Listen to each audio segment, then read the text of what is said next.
Good morning friends, welcome to civil service aspirant. আজকে আমরা করছি 14th এপ্রিলের কারেন্ট অ্যাফেয়ার্স। আর আমরা যে পেপারগুলো কভার করেছি সেগুলো হচ্ছে the Hindu, Indian Express, Times of India. আর আমাদের এই কারেন্ট অ্যাফেয়ার্সের ক্লাসটি WBCS, West Bengal police, SSC, NTPC, group D সব পরীক্ষার জন্যই তোমাদের অনেক হেল্পফুল হবে। শুরু করার আগে আমি আমার সম্বন্ধে একটুখানি বলে নিই। আমার নাম হলো অভিজিৎ দাস, আর আমি এই পরীক্ষাগুলো পাস করেছি। বর্তমানে আমি WBCS এর জন্য প্রিপারেশন নিচ্ছি। ঠিক আছে, তাহলে আজকে ক্লাসটি শুরু করছি। দেখো, আমি চাইলে ক্লাসটিকে লাইনার হিসেবেও নিতে পারতাম, তাতে 8 থেকে 10 মিনিটের ভেতর ক্লাসটা শেষ হয়ে যাবে। কিন্তু আমি চেষ্টা করি যাতে একটুখানি নিউজগুলোকে আমি ডিসকাস করতে পারি। ডিসকাস করলে কি হবে, তোমাদের একটুখানি ভবিষ্যতে মনে রাখতেও সুবিধা হবে। এবং অ্যাকচুয়ালি দেখতে গেলে তোমাদের একটুখানি ওভারঅল যে নলেজটা সেটাও তোমাদের বাড়বে ধীরে ধীরে। তো তোমরা ক্লাসটিকে ডেলি ফলো করার চেষ্টা করো, ঠিক আছে? আর যারা চ্যানেলে প্রথম আসছো তারা প্লিজ চ্যানেলটাকে সাবস্ক্রাইব করো, কারণ আমরা প্রতিদিন এখানে কারেন্ট অ্যাফেয়ার্সের ক্লাস নিচ্ছি। আর ভিডিওটি ভালো লাগলে প্লিজ লাইক করো আর বন্ধুদের সাথে শেয়ার করো। ঠিক আছে, তাহলে আজকে প্রথম নিউজ হচ্ছে Microsoft to buy Nuance communication. Microsoft কি করছে, নুয়ান্স নামে একটি কমিউনিকেশনের যে সেন্টার রয়েছে সেটাকে তারা বাই করছে, তাকে তারা কিনে নিচ্ছে। Microsoft corporation has agreed to acquire speech recognition farm nuance communication INC for $16 billion.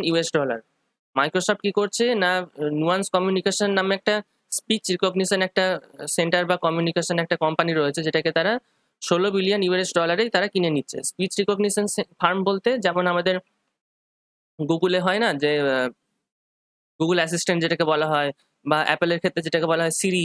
আমরা কোনো কথা বলে তারা ভয়েস রিকগনিশনের মাধ্যমে সেটাকে অটোমেটিক্যালি সার্চ করে আমাদের সামনে এনে দেয়। সেই রকমের একটা কোম্পানি, সেটা হচ্ছে নুয়ান্স কমিউনিকেশন। তাদেরকে মাইক্রোসফট কি করছে, বাই করে নিচ্ছে।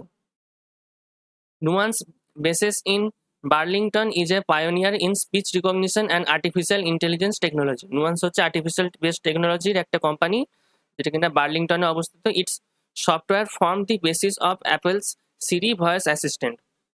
অ্যাকচুয়ালি দেখতে গেলে এই নুয়ান্স কমিউনিকেশনটা অ্যাপেলের যে সিরি যে ভয়েস অ্যাসিস্ট্যান্টটা সেইটারই বেস কোম্পানি আর কি।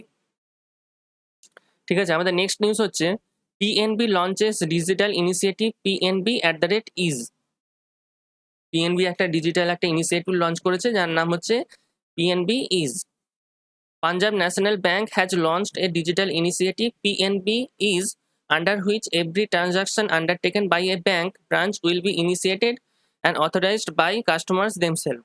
পিএনবি একটা নতুন একটা ডিজিটাল একটা ইনিশিয়েটিভ একটা লঞ্চ করেছে, যেটার নাম হচ্ছে PNB is.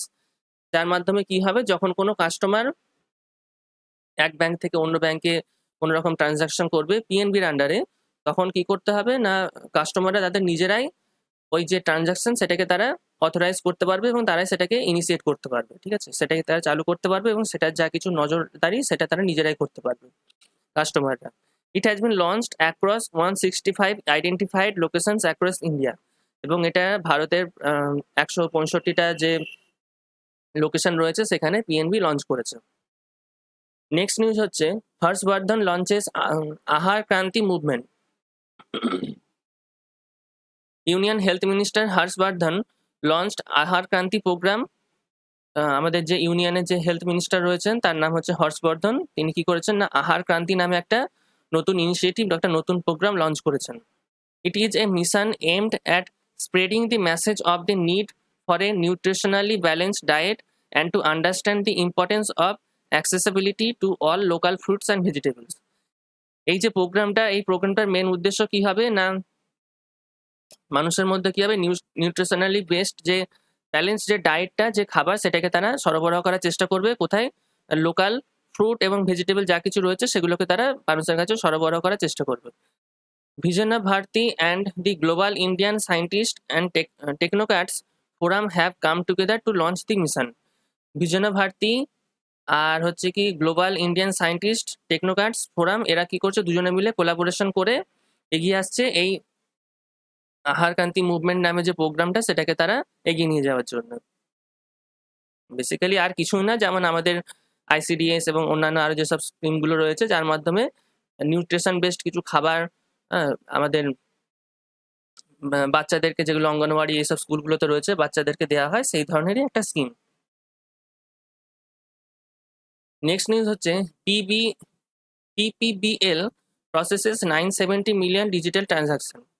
Paytm Payments Bank Limited registered over 970 million digital transactions in March 2021.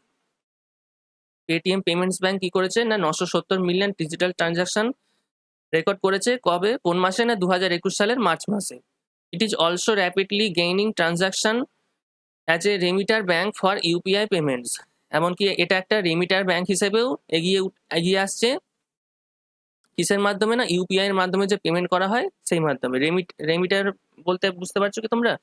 Remitter হচ্ছে যেমন ধরো আমাদের দেশের কোনো মানুষ হয়তো বাইরে গিয়ে কাজ করছে কোনো বাইরের দেশে গিয়ে, তো সেখান থেকে যখন তারা কাজ করার মাধ্যমে যে টাকাটা তারা ইনকাম করে সেটাকে যখন তারা নিজেদের দেশে পাঠায় সেটাকে বলা হচ্ছে রেমিট্যান্স। সেই রেমিট্যান্স যে মানিটা সেইটাকে এখানে বলা হচ্ছে যে ব্যাংকের মাধ্যমে পাঠানো হয়েছে সেটাকে বলা হচ্ছে রেমিটার ব্যাংক। ঠিক আছে, রেমিট্যান্স মানির ক্ষেত্রে অ্যাকচুয়ালি দেখতে গেলে ভারত পৃথিবীর সব থেকে মানে প্রথম সারি দেশের মধ্যে পড়ে, মানে প্রথম সারি কেন একদম প্রথম দেশের মধ্যেই পড়ে যে দুনিয়ার মধ্যে সব থেকে বেশি রেমিটেন্স মানি ভারতেই আসে অন্যান্য দেশ থেকে। আর সম্ভবত দ্বিতীয় স্পটে রয়েছে চায়না। আর লকডাউনের সময় যেহেতু সব মানুষ বাইরের দেশ থেকে ফিরে চলে এসেছিল, তো সেই মুহূর্তে রেমিটেন্স মানির পরিমাণটা প্রচুর পরিমাণে কমে গেছিল। আর পেটিএম ব্যাংকের সম্বন্ধে তোমরা নিশ্চয়ই জানো। পেটিএম না অ্যাকচুয়ালি পেমেন্টস ব্যাংক হলো ছোট ছোট একটা ব্যাংক যেগুলো কিনা লোকাল এলাকায় অ্যাকচুয়ালি স্থাপন করা হয়। এরা নর্মাল যে ব্যাংক তার থেকে কিছুটা ডিফারেন্ট এই কারণ এদের যে ওভারঅল একটা যে টাকা রাখার যে লিমিট হয় সেটা আগে ছিল 1,00,000 টাকা, বর্তমানে সেটাকে আরবিআই বাড়িয়ে 2,00,000 টাকা করেছে রিসেন্টলি। আর আরেকটা যেটা ডিফারেন্স সেটা হচ্ছে যে এরা নর্মাল ব্যাংকের মতন কাস্টমারদেরকে লোন দেয় না। ঠিক আছে, এই হচ্ছে দুটো পার্থক্য, বাদ বাকি এরা সব কাজই করতে পারে। হ্যাঁ, আর আরেকটা জিনিস এতে যেটা ডিফারেন্স সেটা হচ্ছে যে নর্মাল ব্যাংক যেমন ক্রেডিট কার্ড দিতে পারে, এরা কাস্টমারদেরকে ক্রেডিট কার্ড দেয় না। ঠিক আছে, এই হচ্ছে ডিফারেন্স। আদারওয়াইজ সবকিছু সেম। আমাদের দেশের প্রথম যে পেমেন্টস ব্যাংক হিসাবে এসেছিল সেটা হচ্ছে এয়ারটেলস পেমেন্টস ব্যাংক। তারপরে আরো অনেক এসেছিল যেমন পোস্ট অফিস পেমেন্টস ব্যাংক, এগুলো কিন্তু ওরা পরে পরে বন্ধ হয়ে গেছে, বর্তমানে আর চলে না। আচ্ছা, নেক্সট নিউজ হচ্ছে Yogesh Praveen passes away. Eminent historian and an expert on Awadh, specially Lucknow, Yogesh Praveen passes away. লখনৌয়ের একজন স্পেশাল এমিনেন্ট হিস্টোরিয়ান যার নাম হচ্ছে যোগেশ প্রাভীণ, তিনি মারা গেছেন। Awarded with Padma Shri in 2019, he had long association with All India Radio. Actually তাকে 2019 সালে পদ্মশ্রী পুরস্কার দিয়ে সম্মানিত করা হয়েছিল এবং তার অ্যাসোসিয়েশন ছিল, তিনি যুক্ত ছিলেন কার সাথে না অল ইন্ডিয়া রেডিও, যেটা তার সাথে তিনি অনেকদিন ধরেই যুক্ত ছিলেন।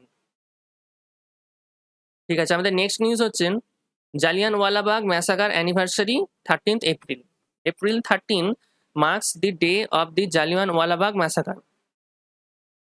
এপ্রিল মাসের 13 তারিখটাকে জালিয়ানওয়ালাবাগ দিন হিসেবে যে হত্যাকাণ্ড হয়েছিল সেই দিনটাকে সেলিব্রেট করার জন্য, অ্যাকচুয়ালি সেলিব্রেট তো না, জাস্ট রিমেম্বার করার জন্য এই দিনটাকে আমরা স্মরণ করি। জালিয়ানওয়ালাবাগ সেলিব্রেট করার মতন তো কিছুই নেই এখানে, কারণ এটা অ্যাকচুয়ালি দেখতে গেলে খুবই বেদনাদায়ক দিনই ছিল ভারতীয়দের ক্ষেত্রে।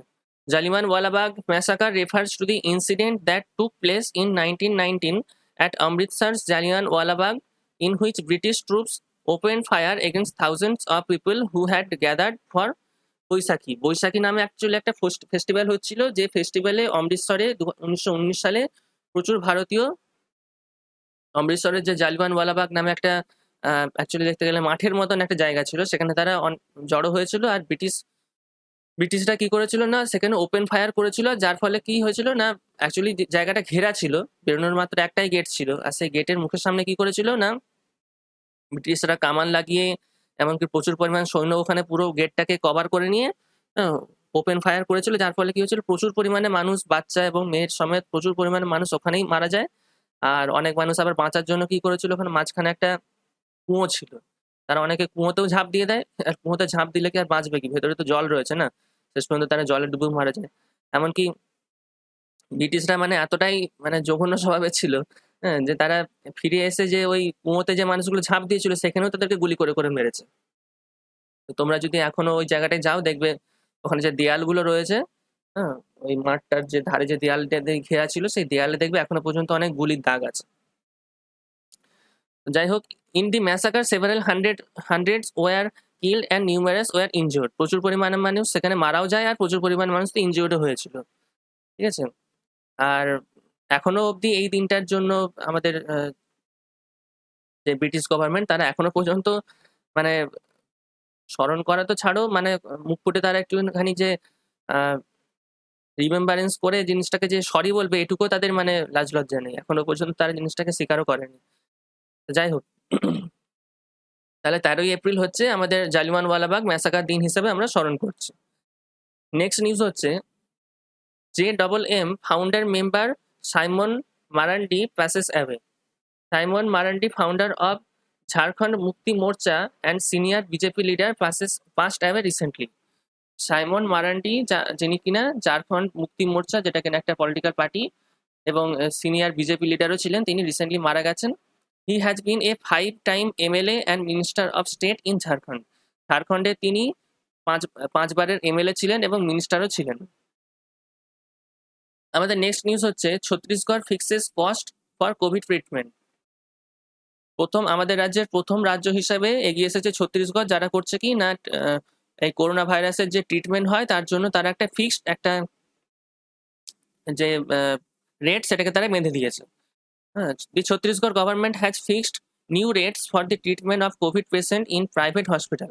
প্রাইভেট হসপিটালে কোনো মানুষ যদি কোভিডের জন্য ট্রিটমেন্ট করাতে যায়, সেখানে তোমরা তো জানোই যে আগের বারও খবর পেয়েছিলে কিছু, আমি নাম বলে এখানে লাভ নেই, কিছু কিছু হসপিটাল ছিল প্রাইভেট যারা কিনা কি করছিল না যা তা পরিমাণে মানুষের কাছ থেকে রেট নিয়েছে। 1 লাখ টাকা অবধি তাদের নাকি কোভিডের ট্রিটমেন্ট করতে তাকে নাকি রেট পড়ে যাচ্ছিল। তো যাই হোক, যেহেতু এবছর আবার কোভিডের পরিমাণ আবার প্রচুর পরিমাণ বাড়তে শুরু করেছে, তো প্রচুর পরিমাণে মানুষ আবার ইনফেক্টেডও হচ্ছে, এবং তাদেরকে তো আর সরকারি হসপিটালে তার জায়গা সেরকম নেই যে সেখানে গিয়ে সবাইকে সেখানে ট্রিটমেন্ট করানো যাবে। হ্যাঁ, তো কিছু কিছু মানুষ তো আবার যাবে ওই প্রাইভেট হসপিটালেও। তো প্রাইভেট হসপিটালগুলো আবার যাতে সেই আগের বারের মতন 2 নম্বরই করতে না পারে, সেই জন্য কি করছে ছত্তিশগড় গভর্নমেন্ট একটা পার্টিকুলার লিমিট তারা ফিক্স করে দিয়েছে, যাতে করে এর থেকে বেশি তারা আর মানুষের উপর চার্জ না করতে পারে। এ fee of 6,200 rupees per day has been fixed for the treatment of moderate patients. কোনো একটা মডারেট পেশেন্টস যদি কোনো একটা প্রাইভেট হসপিটালে যায়, সেখানে তারা পার ডে 6,200 টাকা অবধি চার্জ করতে পারে, যদিও 6,200 টাকা অনেকটাই বেশি। যাই হোক, আমাদের নেক্সট নিউজ হচ্ছে স্পুতনিক 5 India's third COVID-19 vaccine. Sputnik 5, another vaccine against COVID, has got approval from the Subject Expert Committee for Emergency Use Authorization in India. স্পুতনিক 5 কি হচ্ছে না ভারতের তৃতীয় COVID-19 ভ্যাকসিন হিসাবে অ্যাপ্রুভ করে দেওয়া হয়েছে। আমাদের প্রথম হচ্ছিল যেটা সিরাম ইনস্টিটিউট অফ ইন্ডিয়ার আন্ডারে যেটা বানানো আমাদের কোভিশিল্ড, আর আরেকটা যেটা আমাদের ভারত বায়োটেকের বানানো কোভ্যাক্সিন, এই দুটো প্রথমে চলছিল। বর্তমানে এমার্জেন্সি ইউজের জন্য আমাদের যেটা রাশিয়া থেকে আনা হয়েছে স্পুতনিক 5, সেটাকেও অ্যাপ্রুভাল দিয়ে দেওয়া হয়েছে। এমনকি যদিও স্পুতনিক 5 এর যে থার্ড ট্রায়াল বা আদার্স যেসব ট্রায়ালগুলো ছিল সেগুলোর রেজাল্ট এখনো অবধি তারা ঠিকভাবে প্রকাশ করেনি, কিন্তু যেসব সংস্থাগুলো মানে এদের যে ক্যাপাসিটি সেটাকে যারা চেক করছে, যেসব সংস্থাগুলো যে কতটা পরিমাণে এরা এফেক্টিভ, তো তারা জানিয়েছে এটা স্পুতনিক 5 যে ভ্যাকসিনটা এটা প্রায় 91% মতন এফেক্টিভ রয়েছে। তো যাই হোক, বর্তমানে রাশিয়া তো বহুদিনই তাদের চালু করে দিয়েছে, রাশিয়ার দেখা দেখি পরে চায়নাও এই জিনিসটাকে অ্যাপ্রুভ করে দিয়েছিল। এছাড়া প্রায় 50টার মতন দেশ তারা অলরেডি স্পুতনিক 5 কে অ্যাপ্রুভ করে দিয়েছে এবং তারা ইউজও করছে। তো এখনো পর্যন্ত সেরকম তো কোনো ব্যাড এফেক্ট বা সাইড এফেক্টের কোনো রকম খবর আমরা পাইনি। তো আর ভারতে তো দেখতেই পাচ্ছ প্রচুর পরিমাণে সেকেন্ড ওয়েভে প্রচুর পরিমাণে আবার কেস বাড়তে শুরু করেছে। আর কিছু কিছু রাজ্য তো আবার বলতেও শুরু করেছে যে তাদের কাছে কি হয়েছে না আমাদের যে কোভ্যাক্সিন এবং কোভিশিল্ড যে ভ্যাকসিনগুলো রয়েছে তার কিছু শর্টেজও রয়েছে। আর দরকারটা বর্তমানে এটাই যে প্রচুর পরিমাণে যতটা তাড়াতাড়ি পারা যায় ভ্যাকসিন দিয়ে মানুষকে সরিয়ে রাখা, যাতে করে অ্যাকচুয়ালি এই যে সেকেন্ড ওয়েভ আসছে হিউজ পরিমাণ আগের যে লাইফ লস হয়েছিল সেটা যাতে না হয়। তো যেগুলো আমাদের নিজেদের বানানো সেগুলো তো শর্টেজ হচ্ছেই, তো এমার্জেন্সি ইউজের জন্য স্পুতনিক 5 কে ভারত কি করছে না অ্যাপ্রুভ করে দিয়েছে। Named after the Soviet era satellite Sputnik 5 has approved in Russia. এই যে ভ্যাকসিনটা এটার নামটা কিসের ওপরে রাখা হয়েছে না সোভিয়েত ইউনিয়নের যে একটা স্যাটেলাইট ছিল স্পুতনিক 5, তার নামে এই ভ্যাকসিনটার নাম রাখা হয়েছে। Once approved this will be the third vaccine in the country. Approve করা হয়ে গেলে থার্ড ভ্যাকসিন হিসাবে এটাকে আমরা ইউজ হতে দেখতে পাবো। প্রথম হচ্ছে আমাদের কোভিশিল্ড, নেক্সট হচ্ছে কোভ্যাক্সিন, আর থার্ড হিসেবে স্পুতনিক 5। বেশি দিন সময় লাগবে না, 7 থেকে 10 দিনের ভেতরে দেখতে পাবে যে এটাও এবার আমাদের দেশে ইউজ করা শুরু হয়ে গেছে। নেক্সট নিউজ হচ্ছে DGFT trade facilitation app launched. Commerce and industry minister Piyush Goyal launched DGFT trade facilitation mobile app. Commerce এবং ইন্ডাস্ট্রি মিনিস্টার আমাদের তিনি হচ্ছেন পীয়ূষ গোয়েল। তিনি কি করছেন না ডিজিএফটি ট্রেড ফেসিলিটেশন নামে একটি মোবাইল অ্যাপ লঞ্চ করেছেন। The app provides real time policy updates, AI based বলতে artificial intelligence based 24/7 assistant for trade inquiries and services. এই অ্যাপটা কি করবে না রিয়েল টাইম পলিসি আপডেট দেবে এবং আর্টিফিশিয়াল ইন্টেলিজেন্স বেসড যে অ্যাসিস্ট্যান্ট এবং ট্রেড ইনকোয়ারিজ যেগুলো মানুষ জানতে চাইছে, যা কিছু ইনকোয়ারি রয়েছে তা এবং সেই রিলেটেড যা কিছু সার্ভিস সেগুলো এই অ্যাপটি মানুষকে প্রোভাইড করবে। নেক্সট নিউজ হচ্ছে 1 crore plants along national highways. The National Highway Authority of India has planted around 1 crore trees throughout the country in the 3 year to maintain ecology and environmental balance. National highway authority of India, যেটা short form হচ্ছে NHAI, তারা কি করছে না গত 3 বছর ধরে আমাদের দেশে যত ন্যাশনাল হাইওয়ে রয়েছে তাদের মাঝখানে কি করেছে না 1 কোটি তারা গাছ লাগিয়েছে, এটা তারা দাবি করছে। আদৌ রিয়ালিটি কতটা কি আমাদের জানা নেই, যাই হোক। তো তারা এটা কেন করেছে না ইকোলজি এবং যে এনভায়রনমেন্টাল ব্যালেন্স সেটাকে ব্যালেন্স করার জন্য। যদি করেও থাকে তো অতি অবশ্যই খুবই ভালো স্টেপ, খারাপের কিছুই নেই, আরো বরং এটাকে প্রমোট করা উচিত। Jio tagging will help to track the growth and health of the plants and ensure the survival of saplings. এমনকি তারা এর প্রোটেকশনের জন্য কি করছে না জিও ট্যাগিং করছে। জিও ট্যাগিং বলতে ছোট ছোটদের গায়ে একটা চিপ লাগিয়ে রেখে দেবে, যেটার মাধ্যমে তারা নজর রাখতে পারবে যে এই যে গাছগুলো তারা লাগিয়েছে তার অবস্থাটা এখন কি, ঠিক আছে, তারা বাড়ছে না কি অবস্থায় রয়েছে সেগুলো তারা ওখান থেকে জানতে পারবে। কারণ তোমরা তো ভালো মতনই জানো যে চুরি চামারিটা তো আমাদের এখানে খুব বেশি হয়। সরকার গাছ লাগিয়ে দিয়ে চলে গেল, মাঝখান থেকে লোকে ফাঁকা করে দিল। সরকার ওখানে জেনে বসে আছে আমি গাছ লাগিয়েছি, আমার ইকোলজি মেনটেন হচ্ছে, আর এ পাশে অন্য মানুষের ভালোই হচ্ছে। যাই হোক, কোনো জিনিসটা ইমপ্লিমেন্ট করার থেকেও বড় কথা, ইমপ্লিমেন্ট তো করতে হবে, তার থেকেও সেটাকে বড় কথা যে সেটাকে ভালোভাবে প্রোটেক্ট করে রাখা, যেটা যে উদ্দেশ্যে আমি সেই জিনিসটাকে লাগিয়েছি অ্যাটলিস্ট সেই উদ্দেশ্যটা তো পূরণ হোক, সেই দিকে নজর রাখাটা বেশি জরুরি। ঠিক আছে, আমাদের নেক্সট নিউজ হচ্ছে DRDO set up COVID-19 hospital. এবার DRDO এগিয়ে আসছে কিসের জন্য না COVID-19-এর জন্য হসপিটাল কিছু তারা সেট আপ করছে। Defence research and development organisation DRDO short form full form হচ্ছে defence research and development organisation will set up a COVID-19 hospital with 500 beds equipped with ICU facilities in Delhi cantonment. Delhi ক্যান্টনমেন্টে কি করছে না DRDO 500টা bed থাকবে এরকম ICU facility থাকবে এরকম কিছু হসপিটাল তারা এস্টাবলিশ করছে।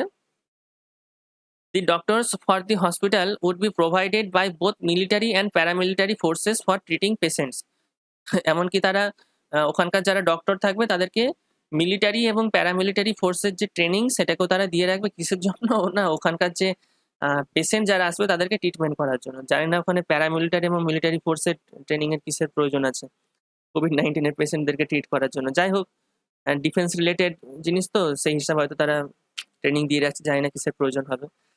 যাই হোক, এই ছিল আজকের আমাদের ক্লাস। তো তোমাদের ভিডিওটি যদি ভালো লাগে তাহলে লাইক করো, আর চ্যানেলে যদি প্রথম এসে থাকো প্লিজ সাবস্ক্রাইব করো, আর বন্ধুদের সাথে শেয়ার করো। আমাদের সিভিল সার্ভিস অ্যাসপিরেন্ট নামে একটা ফেসবুকের পেজ রয়েছে, ওখানে তোমরা আমাদের এই ক্লাসের যে নোটসগুলো সেগুলো পেয়ে যাবে। আমি এই ফেসবুক পেজের লিঙ্কটা আমি আমাদের ডেসক্রিপশন বক্সে দিয়ে রাখবো, ঠিক আছে। তো দেখা হচ্ছে কালকের ক্লাসে আবার। আর তোমরা ততক্ষণ এক কাজ করতে পারো, আমি একটা WBCS এর প্রিভিয়াস ইয়ারের কোশ্চেনের একটা ক্লাস নিয়েছি, তাতে আমি ইংরেজি সব কোশ্চেনগুলো আলোচনা করেছি, ওই ক্লাস ভিডিওটা আমি এখানে দিয়ে রাখবো, তোমরা ভিডিওটি দেখে নিও, ঠিক আছে। তো thank you, have a great day.